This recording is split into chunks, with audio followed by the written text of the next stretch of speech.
Empathy is frequently discussed, but rarely defined accurately. In psychology, empathy is not a personality trait, it's a skill. It can be learned, strengthened, and also depleted. In modern communication, empathy is declining, not because people don't care, but because emotional speed has replaced emotional presence. Today, we will explore empathy from a psychological perspective: what it is not, why it is difficult, and how it functions in real human systems, relationships, leadership, and the self. Empathy is the ability to recognize, understand, and appropriately respond to another person's emotional experience. It's different from sympathy. Sympathy observes suffering from a distance.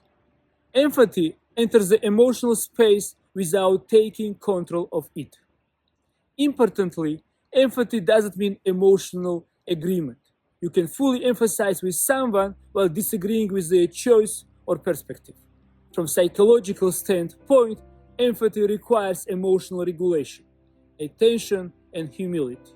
It's not passive, it's not automatic, and it requires effort.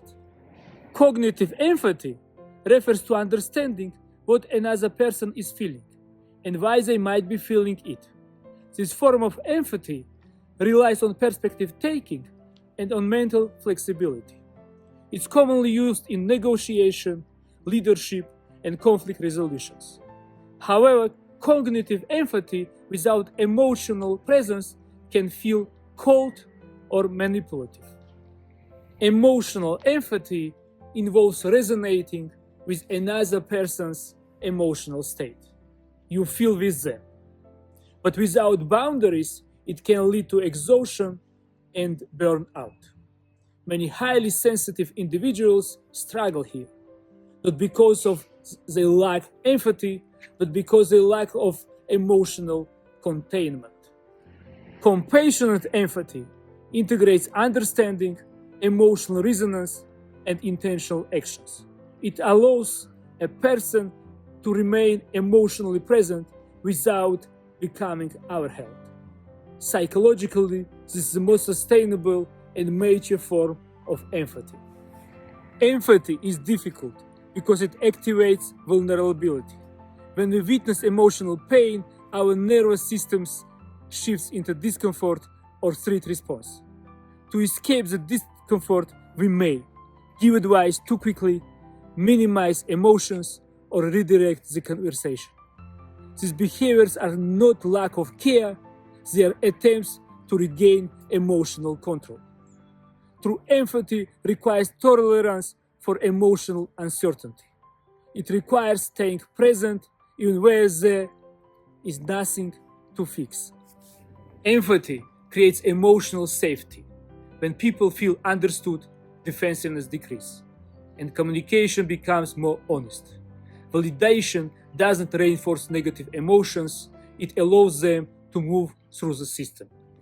Empathy improves decision-making, leadership, credibility, and team resilience.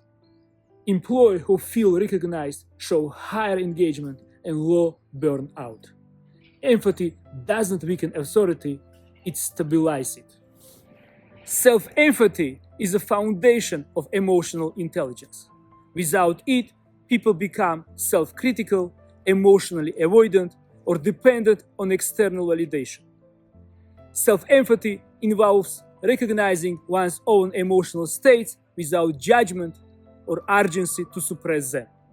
This internal regulation is what allows genuine empathy toward others.